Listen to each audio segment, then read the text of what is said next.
Hello, Saltines. Thank you for joining us yet again. Hi, Saltines. I'm still not sure that I'm liking Saltines, but we've had several people say yes, that is what we are now. So hello, Saltines. Thank you for joining us I'm again okay this with week. Saltines. You who are watching us on the YouTubes, and those of you who are streaming our melodious voices on various platforms.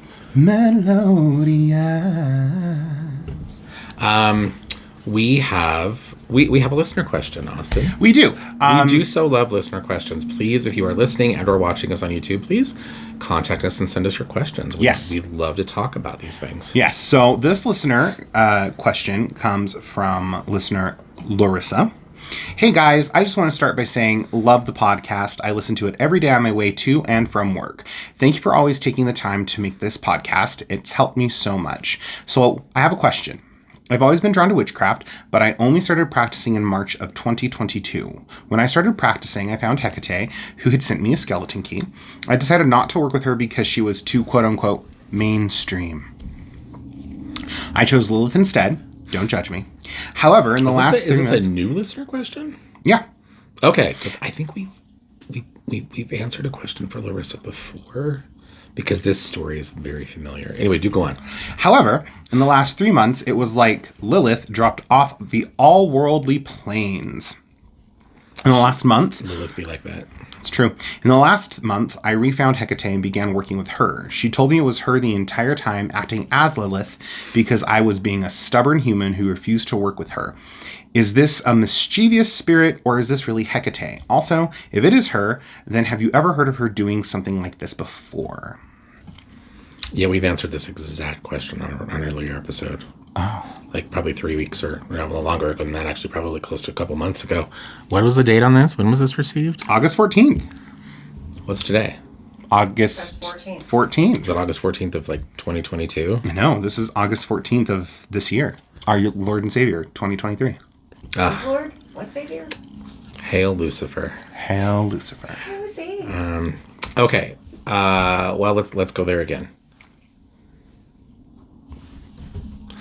I'm going to say that this is really unusual. And if I were to, this is what I said last time too. If I were to basically in answering this, I would say, I don't think that was Hecate. I think that you might be dealing with a trickster. And I say that mainly because Hecate doesn't really play those kinds of games. Like, she's not a spirit that's going to be like wearing different masks and pretending to be, particularly not another goddess like Lilith. Yeah. So I don't think that's what's happening here. That's what has happened here. I think that you've got something else going on. In fact, what I would probably say is it's far more likely that this is actually Lilith, because she's much more inclined to be this is going to sound shitty, but like deceptive like this. And I don't mean that to sound like bad at all. I don't mean to say like Lilith is lying to you for no reason. Typically, if a goddess like Lilith is going to do something like this just to like one of her devotees or followers, like there's a lesson in this for you. Yeah. And so I would say, like, just in answering this, no, I don't think that this is Hecate at all. I think a lot of other Hecatean witches that have worked with her for a long time would probably back me up on that. Also, I'm going to say, just as a little bit of advice and like an additional tidbit to this question, before you look more in the direction of Hecate, I think it would be good for you to actually try to reconnect to get a bit more with Lilith. Because that's my instinct on this, is that this is a test. Like, there's something going on, and the direction that's coming from is definitely not Hecate. I'm thinking Lilith is trying to help you figure something out. I'm going to agree with Mike. I think Lilith is probably trying to help you step into your sovereignty and agency and realize that you don't need a god or a goddess the entire time. Those are like your new favorite words. I love that. She's trying to teach you a lesson of, like, you have the power to know whether or not it is a trickster or not. You have the power to know that, because if you're like every other witch who started their practice in 2022, then you probably have studied a lot of cleansing and a lot of warding and protective magic. And so she's probably testing you to be like, Are you sure you're ready to move on? Because you're doubting your wards right now. You're doubting your power. Mm-hmm. So that sounds much more Lilithian to me. I will say... I'll take it. Yeah. I will say that I have had some experiences with students of mine where they thought they were working with one deity, and like just on an ancestral level, a deity had like already kind of like stamped them. I was like, no, your ancestors worked with me, your grandmother worked with me, your grandmother's grandmother worked with me. Like, you are mine. You are mine. Which can happen. I don't know how commonly that would happen. It's not common at all. It's not common at all. And like, so they were searching and reaching out and looking at other deities and found you can't do this to me. I What took am I my doing? medicine. Oh. Well, I put a leaf in his mouth, and cute. like the leaf fell out of his mouth. She was like working with this deity that was totally outside of her ancestral line, like not even in the wheelhouse of where her ancestors come from. But there was enough similarities between that deity and the ancestral deity that the ancestral deity was like, okay, whatever. You can call me whatever the fuck you want, but you're still working with me. And so when they sat down with me and I was like kind of doing reading and checking in with them, I was like, you know, you're not working with this deity, right? Like, you're getting major this energy, and the fact that you already have an altar set up to that one because you're honoring your ancestors there, your ancestors there. You're honoring your ancestors. You're honoring your ancestors at that altar with a depiction of that goddess that is ancestral to you. Meanwhile, your other altars, like, not even, like, you pay more attention to the other one. That tells me that that deity was just like, whatever, call me what you want. This is who you're getting. Fuck anyone else who tries.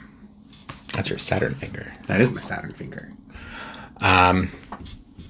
Okay. Are we supposed to blur that out? Is that our final answer? What? Are we what? Are we supposed to blur that out? No, No. I don't think so. You just dropped the F-bomb a minute ago. I mean, you know, we're already very much in adult territory now. True. But your channel is marked adult. Yeah. We have an adult channel now. Oh. It happened. Does this mean we're accountants? I'm an accountant. So is that still a thing? That's what the young people were referring to when they were talking about their OnlyFans pages. Yes. They were accountants. Is that still a thing? I think it is, yes. Okay. I'm old. I'm out of touch. Anyway, so I think that might be something that could be happening. But yeah, I'm going to agree with Mike. Hecate is not going to be one to be like, ha ha ha, I'm tricking you. It was really me all along. Ha ha ha ha ha. Hecate doesn't have enough time for that. And Hecate is just like, you can work with me if you fucking want, or you cannot. That's cool too. I'm going to go take care of these things. She is really good, though, I will say, to add to that. Hecate is really good at, I think, when we connect with her, either she approaches us or we decide maybe to seek her out initially. At that point, if for whatever reason it's determined that that kind of connection isn't appropriate, you know, usually on the part of the human, right? Like we're at a situation in our lives where we're not ready for the kind of work that Hecate would typically ask of us. And what I mean by that is it really, to be honest, has very little to do with Hecate. It has more to do with the personal growth that we need to be diving into, because that's a huge component of working with Hecate. Yeah. But she's also pretty good, I think, at, you know, if at that point it's like, no, now's not the right time. Yeah. You know, and she kind of goes away for a while. Like, usually when you get to that moment where you're ready, she's right there. Yeah, it's almost like she's like, okay, I came to you in my guise of Enodia, in my epithet of Enodia. I'm guiding you to this spirit or entity or deity that will be more beneficial for you right now. So here they are. If you still want to venerate me, cool. But we are not working together. Yeah. When you grow up a little, I'll come back and give you a little gold star. Okay. You mentioned epithets, and that's actually, I think, going to be a good segue into something just really quickly that I want to talk about. Okay. Okay, that is loosely related to this, but also is going to touch upon the topic of our podcast tonight, which we will get to in a moment. But yeah, there are a lot of pieces between what we were just discussing and then again, yeah, just other things on this episode. This wasn't a listener question, but this was a conversation that I had with someone earlier today who stopped by the store and asked us to order to see if we could track down and procure a very particular depiction of the Virgin Mary. And of course we're going to do that. We're going to find a statue for this person because that's what we do. We want everybody to be able to do the things they want to do with their spiritual practice. But the reason I'm bringing this up, and this a young woman that I talked to was lovely over the phone. I talked to her. She was lovely, and she was able to clarify exactly what she was looking for. But at the time that she initially came in, there was some confusion, I think, in the exact representation of the Virgin Mary that she was looking for her practice. Mm-hmm. And so I guess I want to talk about that a little bit because I've noticed now as people are reclaiming more of what we could identify as kind of the spectrum of folk practices. Mm-hmm. You drank soda and I burped. How did that work? God, we are codependent. Anyway, it's witchcraft. But I've noticed that as a lot of people are kind of reclaiming folk practices, particularly folk practices that have ties to Catholicism in many cultures in many areas of the world, there is more and more of an inclusion now in the saints, the theistic spirits, like the Virgin Mary, the Blessed Madonna, whatever you may want to call her, right? That are now being incorporated into people's spiritual practices outside of Catholicism, right? But it's interesting that because I think that a lot of people, when they want to do something like that, again, they need to be very careful about how they research the iconography and the representation of a spirit like the Virgin Mary.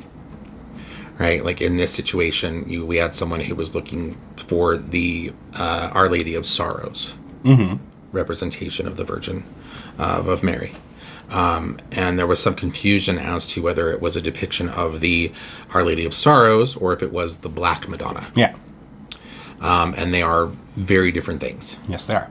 And it's important to understand, to research those things. We talked about this a little bit last week, actually, about doing your research beyond the confines of witchcraft. Yeah. And looking at other important pieces. Like you may need to actually dig into some of the mythos and the lore and the stories around Catholicism, to make sure that, you're choosing the right Mary, right? Like if you want to work with Mary in a particular aspect, where you want to focus primarily on, who knows, right? You want to make sure that you are finding depictions and associations of Mary that is kind of for that thing. Yeah. Right. And so it was interesting, this conversation, because, I was like, well, we could have ordered a Black Madonna for this person in by mistake.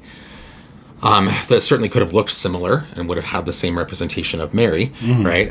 But in praying to the Black Madonna, you are likely to get a very different response from spirit than you would if you were praying to, say, Our Lady of Sorrows. Yeah. Right.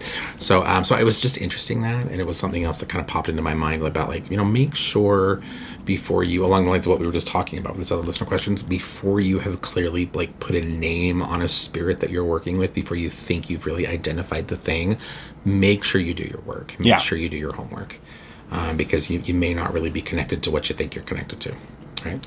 Anyway, our topic tonight is on mistakes, magical mistakes.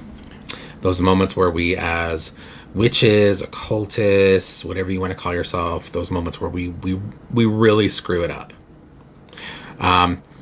And this was, to be honest, kind of a last minute idea for this episode. But I think that's good because that seems to be in the nature of the topic. We're on theme. I don't make magical mistakes. There you go. That's a perfect place to start. Mr. Perfect over here. So Austin, I will be the first to admit, I have, in my years of practice, and I've been practicing witchcraft for a very long time. And the only reason I throw that out there is because that tells everybody that I have also been fucking it up for a very long time. I am not too proud to say that I have made some amazing blunders in the years that I've been practicing. And I've been very lucky in that a lot of the mistakes that I have made, the consequences of those have really primarily bounced back on myself. That I've been the one that has ultimately had to bear the responsibility for my arrogance, my ignorance, my laziness. A lot of times that's it. It's laziness. But I think it's important, though, to have these kinds of conversations because I think when we look at a lot of what is put forth, particularly on like internet witchcraft, right? Internet witchcraft voices that we see and we hear so much from these days. There's this idea that is, I think, pushed by a lot of experienced practitioners. Even I see a lot of newer practitioners who might have been lucky. They've only, who knows, successfully worked maybe one or two spells, and now they've got the God complex, right? They're like, I'm perfect, my magic is the best, I'm all powerful, right? We always know those are the people that crash the hardest. It's true. But I think it's tricky to hear, or you don't really commonly hear people being honest about like, oh yeah, I tried to do this thing and I really, really messed it up. Yeah. And there seems to be, well, you have that side of things. So you have the complete arrogant side of things. And then on the complete opposite end of the spectrum, you have the, I did this thing and I fucked it up. You shouldn't do it. Don't ever do this. And it's that's true too. Yeah. Or you could have just done it wrong and figured out how to do it right. Yeah.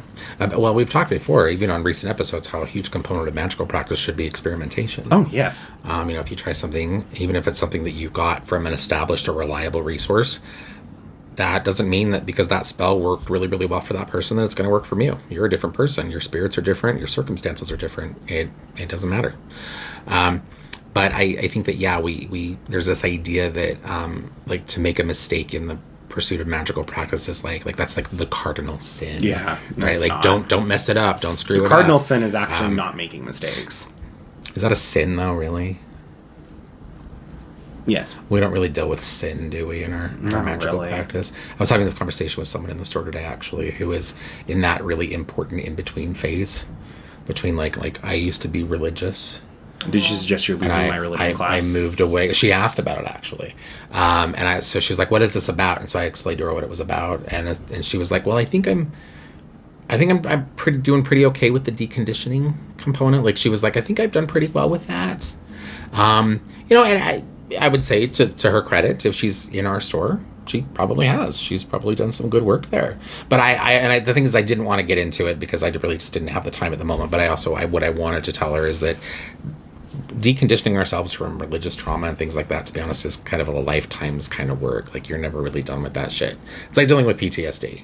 It's like it's not like one and done. It's like no, that shit could constant. That shit could come back to get you years and years later, and out of the blue, you're triggered again, and you're like, oh, I thought I was over this. No, we're much more complex than that. But I think there's again this idea that if you're going to be a good witch, if you're going to be a good magician, whatever you call yourself, that you never ever make mistakes. That's bullshit. And that is really, really, I think, wrong thinking. What's the benefit to making mistakes? You learn from them. The benefit from making mistakes is, one, it helps keep you humble. Two, it helps you also know how far you can go. It gives you your limits, but again, it teaches you those lessons that need to be learned. Yeah. It does. It teaches you those lessons that need to be learned. You're never going to learn not to.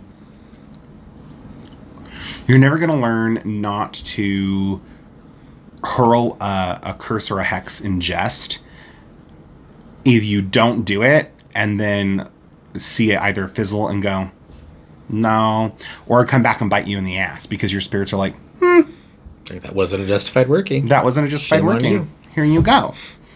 Or if it does land, seeing it land and then just how weak that is and how easy it is to just remove it. You're very high right now, aren't you?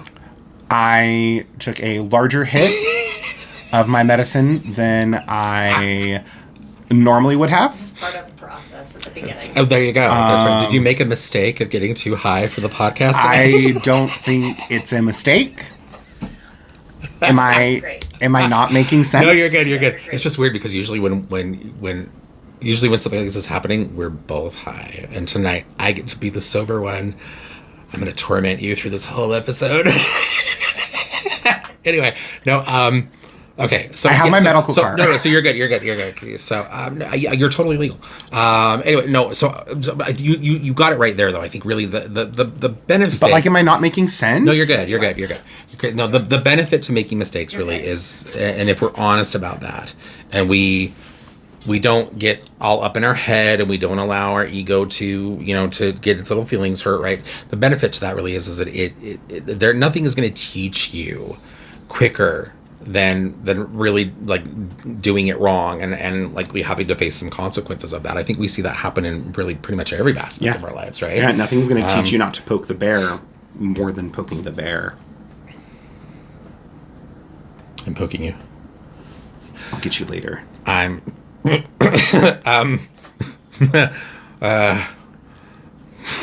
not sure how to respond to that. Oof.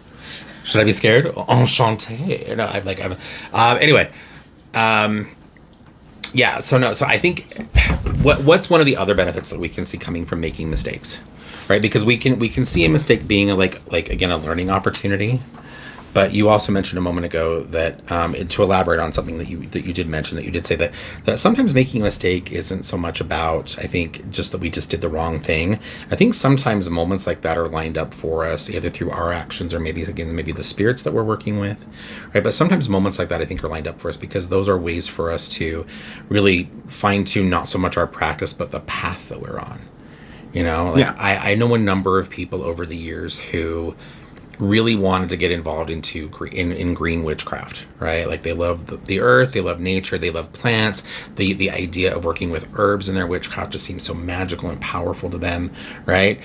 And yet every time they have really tried to get their hands into that work, it has been just a disaster for them in some way. Yeah. They've formulated the wrong kind of herb. They can't remember the magical correspondences to things, right? And it's not that there's anything wrong with these people, right? We all have our strengths and our weaknesses, right? And what I've seen happen in a couple of those situations is people they've over time they've been able to accept, like, as much as I wanted to do this, I've actually kind of realized like maybe this really wasn't my jam. Like the process of trying to recover from some of the mistakes that I've made has told me, one, that I maybe don't have the skill here that I want, but two, in the process of trying to cultivate skill, I've made even bigger mistakes, right? Like it really has kind of become clear to these people over time that like, maybe this just isn't the thing, so, and they, in the process, they've been able to then send that energy in another direction and actually really flourish in some other component of their practice, and then they find that strength, right? So that's one of the other things that I have found beneficial.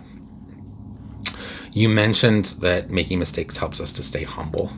What is the value of humility in these kinds of practices? Because I think that there's a lot of confusion there. We talk so much about things like sovereignty and being your biggest badass witch self, and there are no consequences because it's all about your power and your direct connection to whatever you're working with, right? And we hear shit like that, right?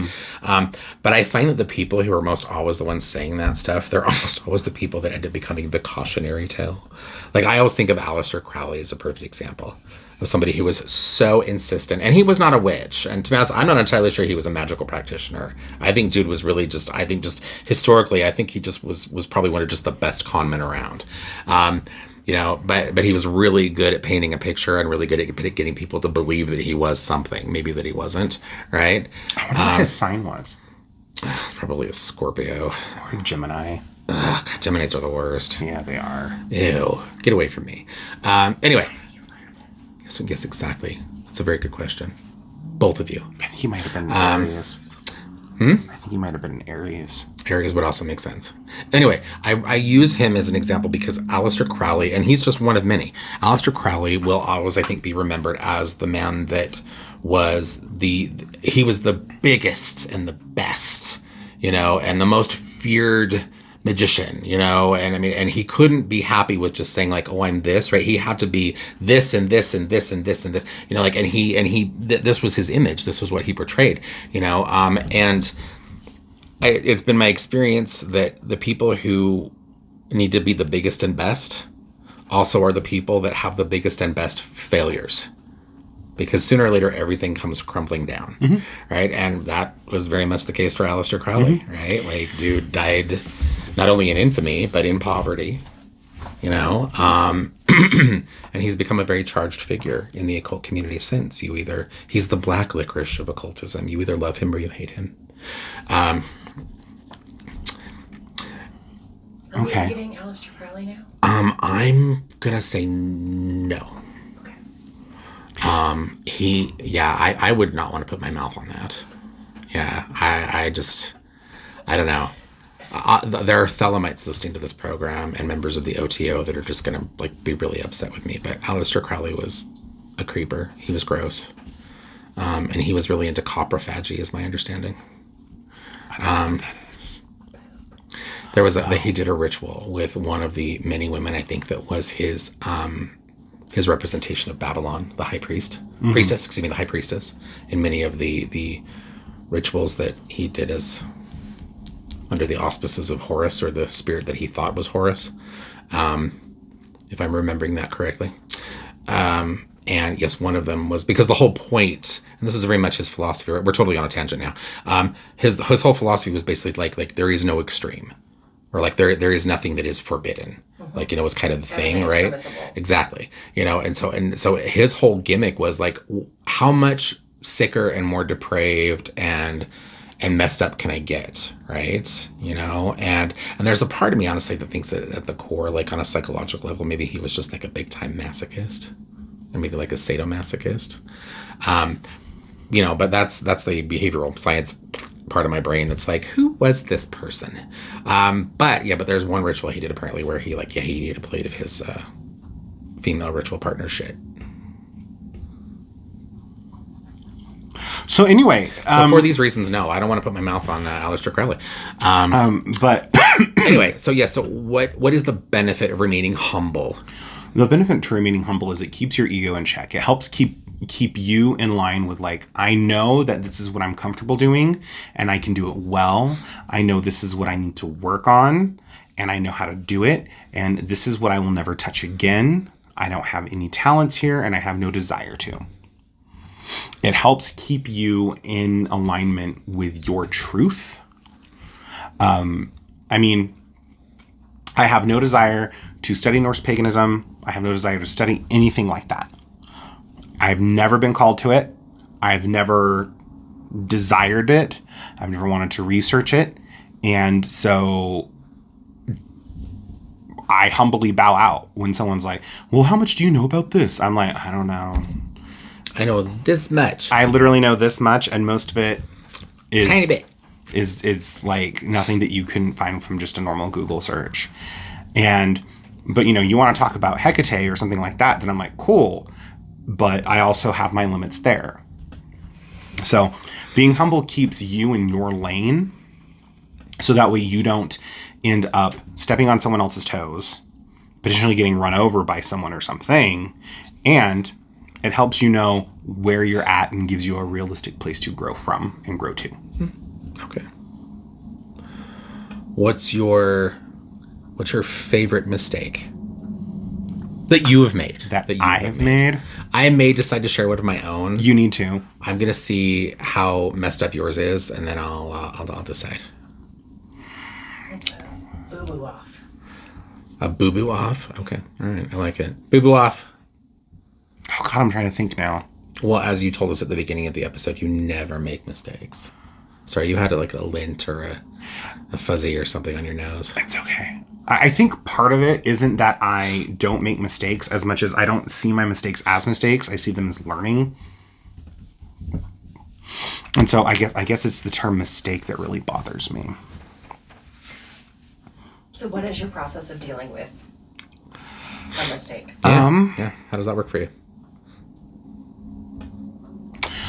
Okay, so I will give an example that I can think of.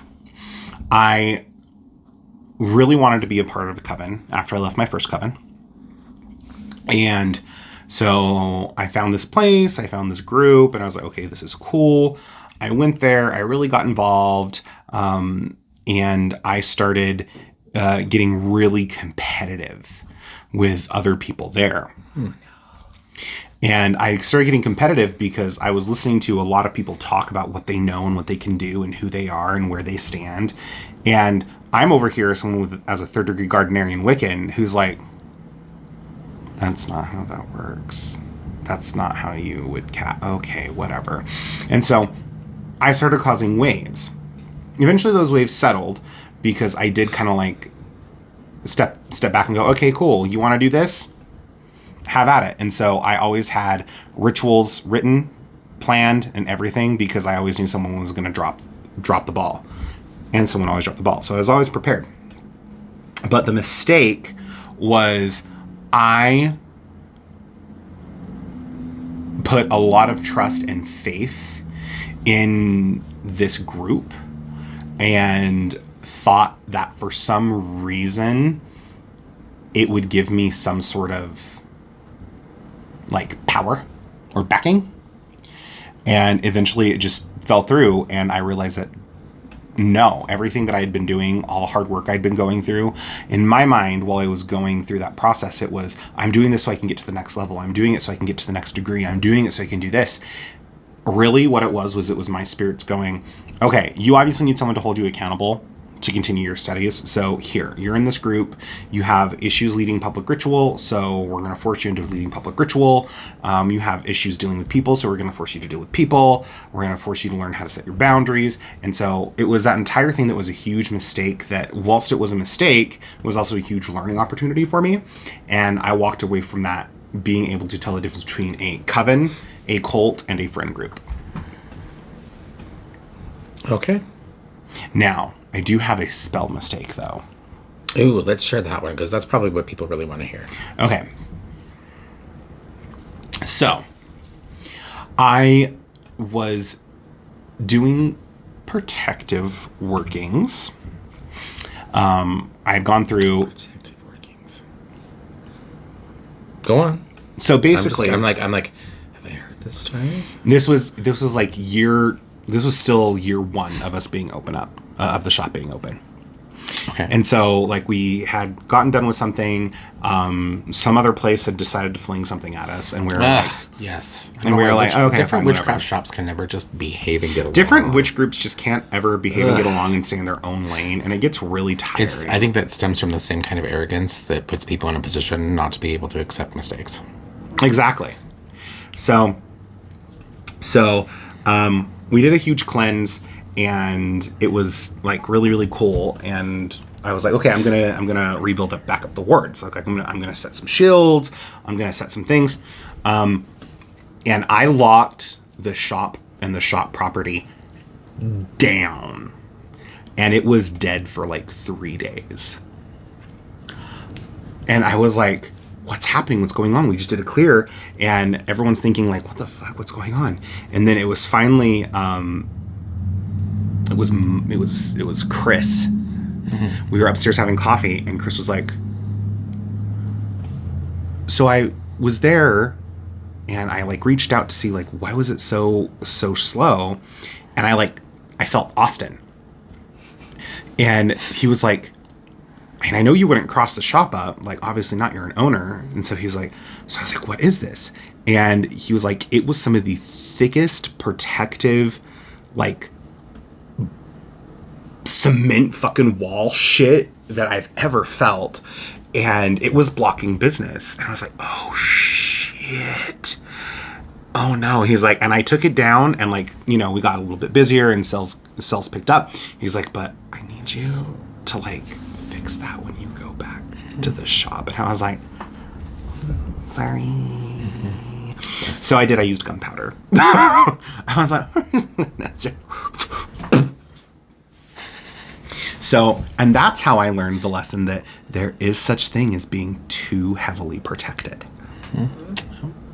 You run a business, you don't want to have those thick ass wards of protection. You Well, you can ward or not completely lock everything. well, that's what I'm saying. Is like Yeah. you can ward. Filter instead of Yeah. shield. Yeah. Exactly. And so that's one of my mistakes. Okay. How about one of your mistakes? Well, I just, want to make it very clear, much like you, that at the beginning of the episode, that I don't make mistakes. Yes. But No. if you did, So one of them actually I shared on the podcast. It's been a long time ago, but I shared the story about how when I was a young chaos magician and I thought I was hot shit, I created a servitor, and against all of the advice of people that I had been learning from, I decided that my own blood would be a good energy supply for said servitor. Yes, the folly of youth. But I was pretty good actually at making my offerings to that servitor. And then I'm trying to remember now, I think it was college related. I think that I was in school and just college being what it is. I think I was really tired and I was really busy. And I had a week where I missed feeding my servitor. And this is why I always tell people when I teach any kind of class that involves information on servitors and the feeding of servitors to be very careful about what you choose to offer to your servitor as food, because they are going to get their food from you one way or another. And that week that I neglected to feed my servitor, I ended up almost slicing my finger off. While I think just trying to chop vegetables or something. I was cooking a meal and so much blood. And I remember at the time even hearing like a little voice in my head, basically kind of along those lines, like, I'll get my blood one way or another. And, and so that was one. Trying to think of another one. If you share another one, I'll share another one. Well, you already shared two. Oh yeah, I did. You're good. You're good. People love to see us be human, I think. Oh God, I had another one in my brain and I'm like not remembering what it was now. Shit. I'll share one. So, well, you think about that. So I, with this same group that I was talking about prior, I was really getting into healing work. Like, I'd never really been a big healer, like, in any other groups.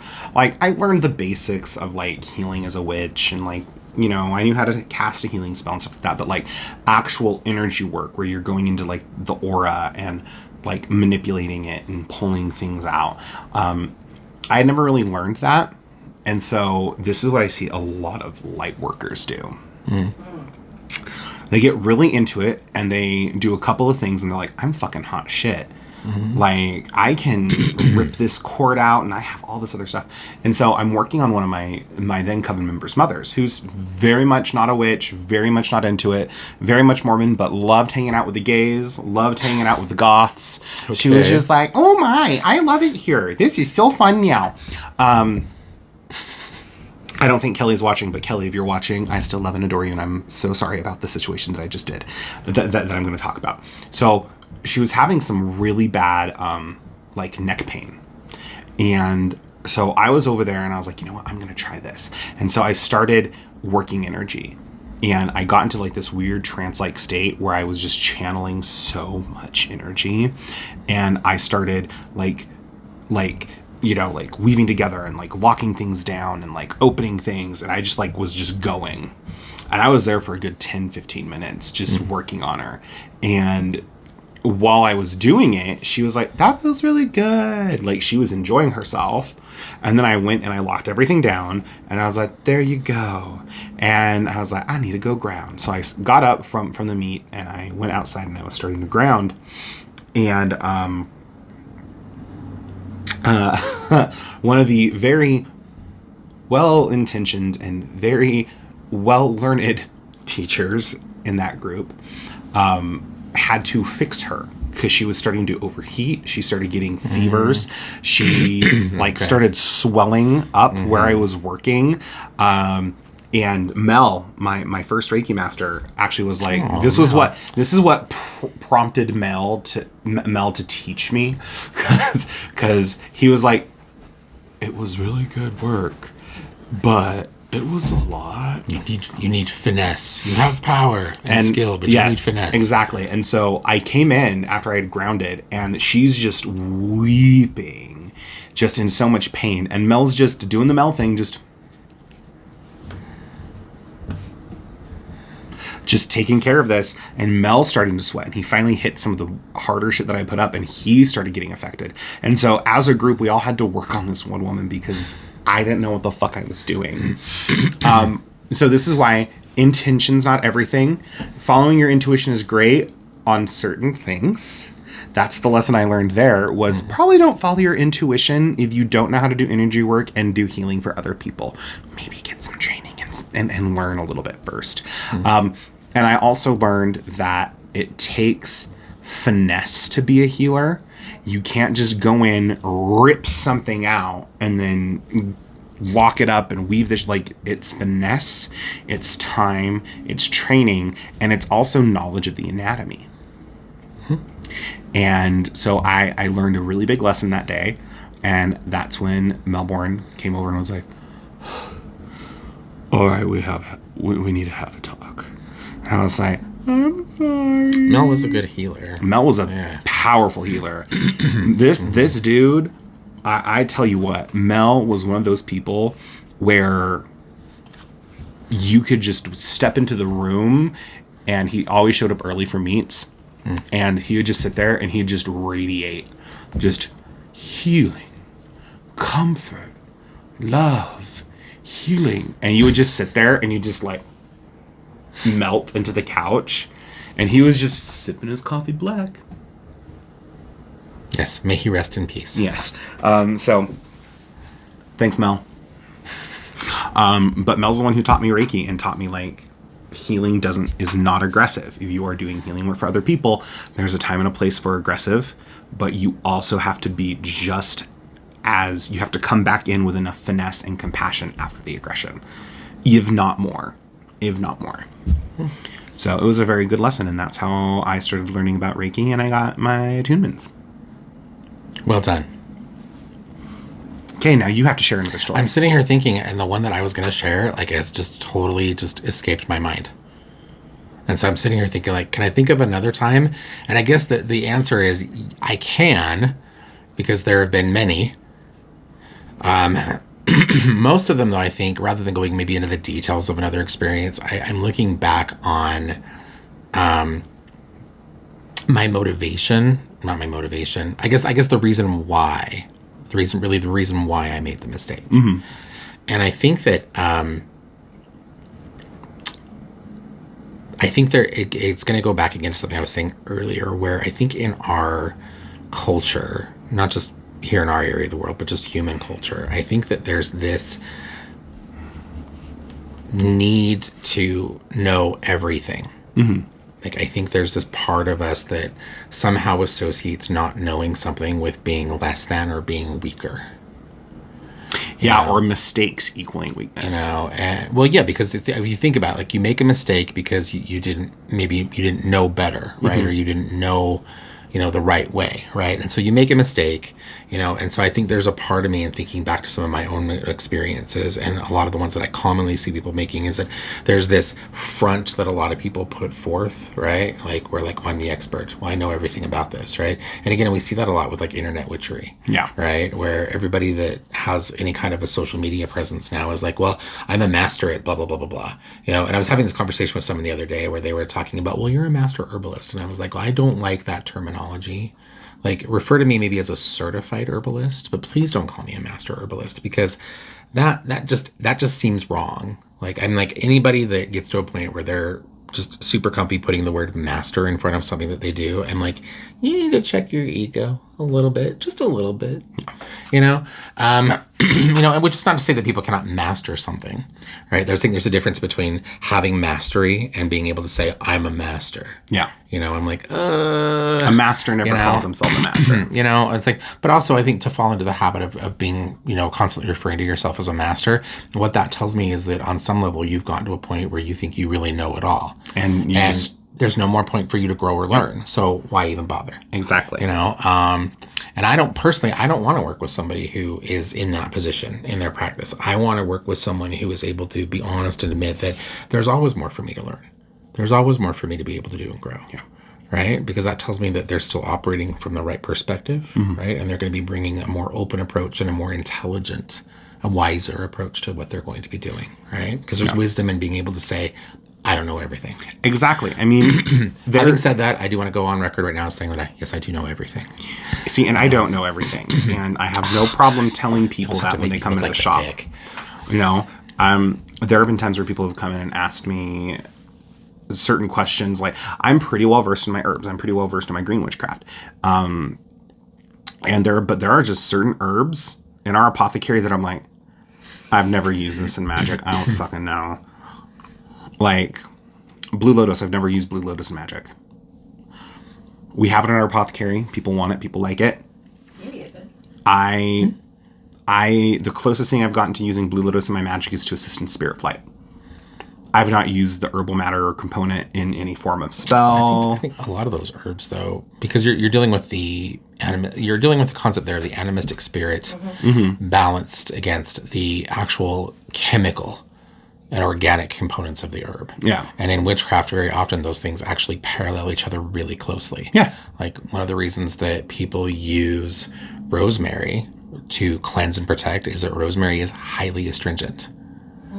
One of the reasons that people use lavender for the things that they do is because lavender, on a chemical level, lavender actually has chemical components that are calming and soothing. And attracts lots and lots of bees. And also astringent, because lavender is also astringent. So I think that in looking at something like the example you made of Blue Lotus, like you would probably be safe to use Blue Lotus magically for the same things that you would use it for on, say, like a medicinal. Well, no, I know that, but like what I'm saying is like each herb, and this comes from like the root worker part of me, because each herb has a spirit, and getting to know that spirit, you can kind of flex on how it works. So I don't know the spirit of Blue Lotus very well.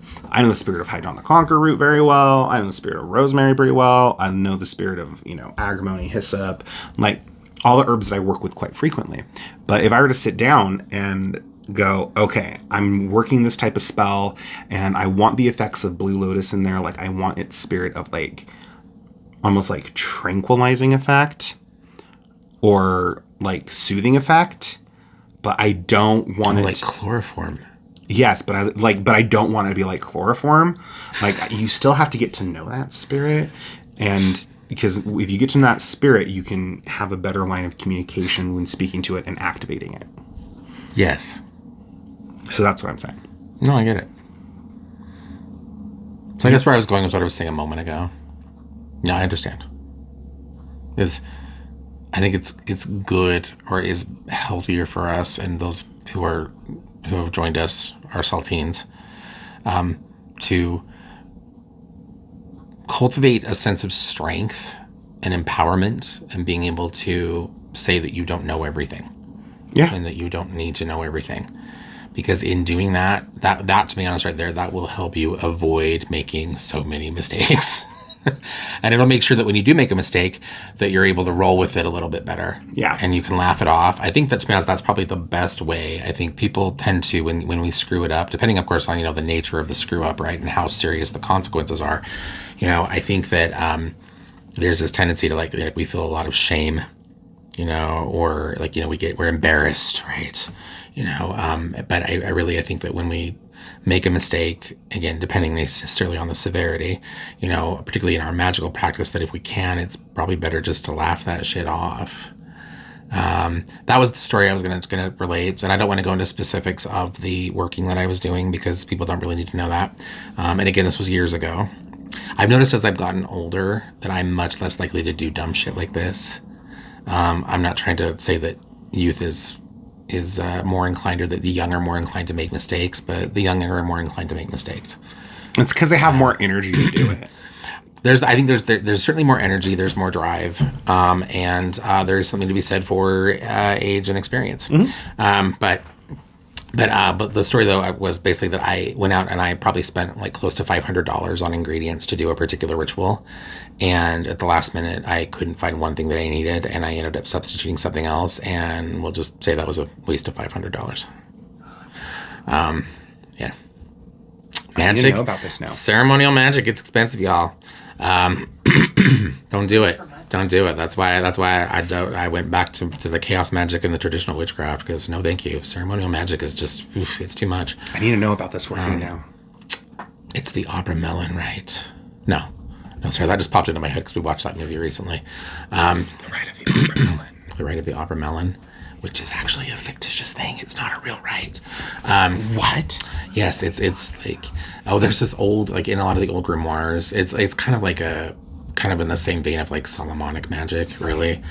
There's this rite, like this famous magician or famous person, magical practitioner, Opera Melon, who, was also said to be able to converse and control spirits, angels, demons, these kinds of things, right? And there's a whole lot of lore and other nonsense around that. And as it turns out, it's also about as fictitious as all of the works of Solomon. So, but having said that, it does work for people. People can do those rituals and get results. Mm-hmm. Just depends on how much you're willing to believe and how much money you're willing to spend on that one particular ritual dagger. Because there's always that one particular ritual dagger. Or fancy wand. Or a fancy wand. Or a brazier.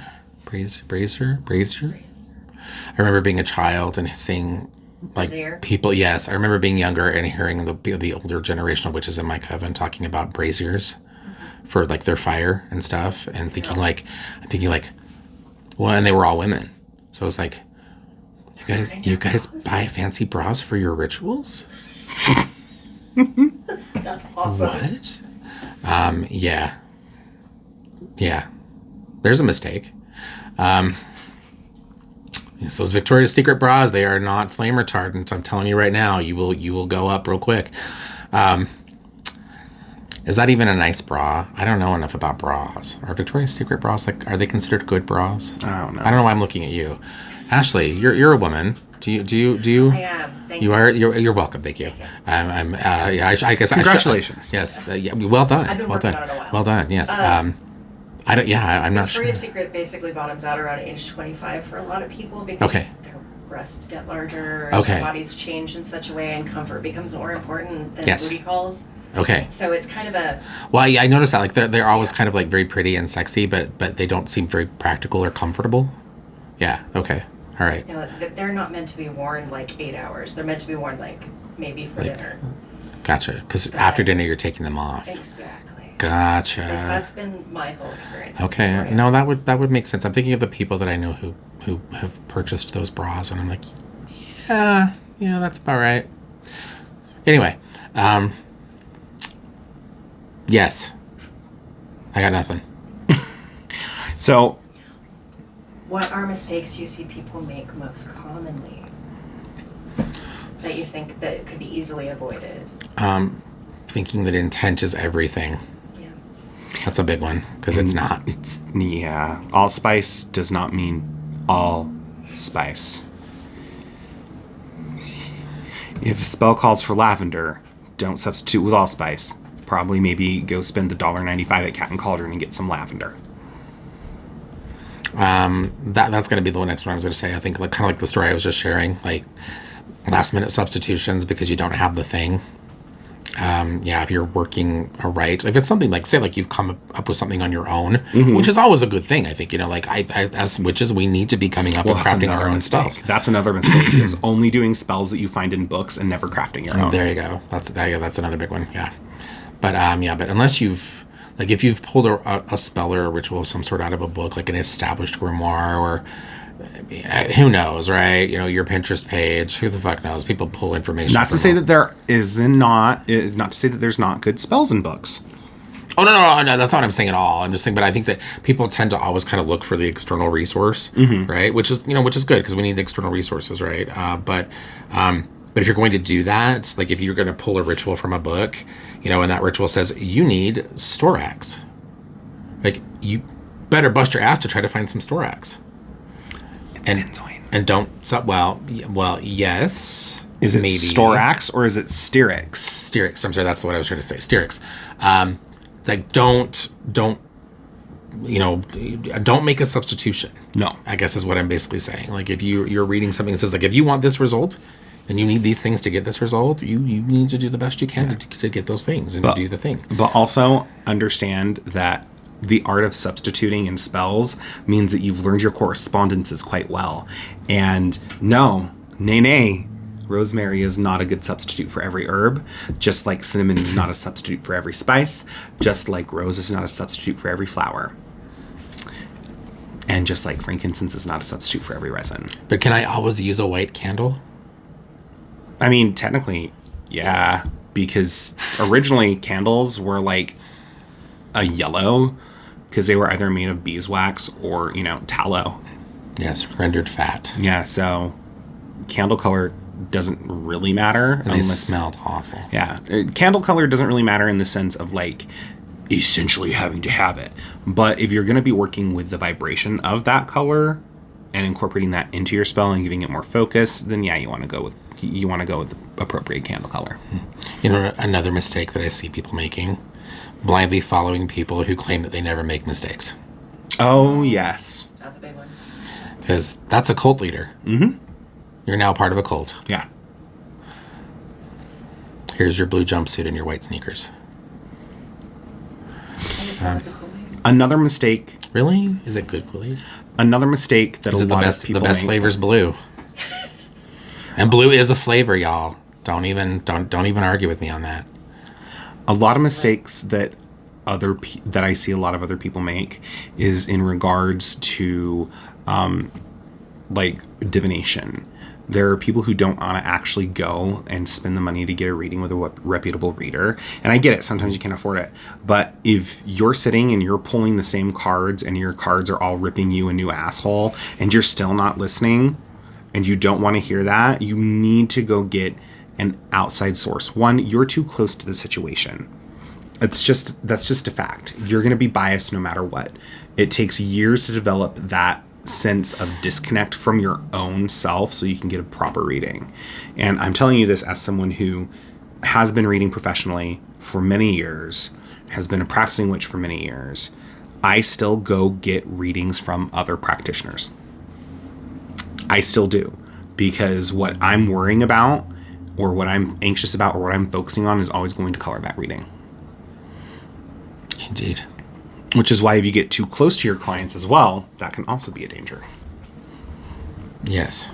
Well, that's kind of a different conversation. But yeah. But basically, getting external sources and understanding some different things is going to be really, really good for you. And always making sure that you follow up with different resources. All right. Well. And don't trust someone who just wants to throw magic at everything. Yeah, if that's a huge mistake. That's another big mistake. If you're learning from someone, spiritually bypass your life. Yeah, if you're learning from someone whose huge answer to everything is shadow work or throw a curse at it or throw a spell at it, that's not something you need to be working with, because that person obviously hasn't evolved past the stage to actually function in a mundane world, and they probably shouldn't be giving mundane world advice. Agreed. I think we have an episode. I think we do too. Like we got the big pieces out. Yeah. The topic was an interesting one, and again, it was kind of a last minute, but it was a good suggestion, I think, on Ashley's part. And share your mistakes with us. I have a huge list. Well, I was talking to the listeners, but I think, but your answer though, that I think that's a good answer. Mm-hmm. It's like, yeah, like if you've been doing this for long enough, you're gonna have mistakes. Mm-hmm. It's also going to be hard for you to remember those mistakes a lot of the times, unless they're really big oopsies, just because, like, like me. I know I have a lot of mistakes that have happened. You don't have a mistake journal. I don't. But I know that I've done a lot of shit wrong. I've fumbled. I've made mistakes. I've trusted the wrong people. I've substituted when I shouldn't have substituted, when I didn't know what the fuck I was doing. Dear diary, today I fucked it up. Yeah, and I'm going to say this. The only reason I don't see those mistakes is because those are the times when I was kept humble and realized, like, okay, I need to slow my roll a bit. Yes. Yes. Shh. Slow your roll a bit now. Shh. I'd like to thank all of our saltines for joining us for yet another episode. Thank you, Saltine. Thank you so much. I'm being told to shut up. Do check out our website, www.catandcauldron.com, for upcoming classes and events. We always have exciting things coming up. We have the Losing My Religion class that you mentioned. We have this Friday the water scrying, right? These are unfortunately only available in person, unfortunately. But if you are in the Utah area, Salt Lake City area specifically, and you want to join us, please do so. The Losing My Religion class is available online. I don't think it is. It is. You posted so. Did I? You did. Oh. Well, it isn't. Oh, well, you have people online. I don't think I do. You do. I don't. Yeah, you do. I'm going to have to look because I don't think I do. If I do, then it's available online. If it isn't, then I don't, because I have been dealing with online students with the mediumship development course, and I love my online students, but I need a break from the online students for a minute. It's a lot of extra work. Well, there's only one class. Anyway, but that's it. Thank you so much, and we'll be back next week with more of our chicanery. Happy witching!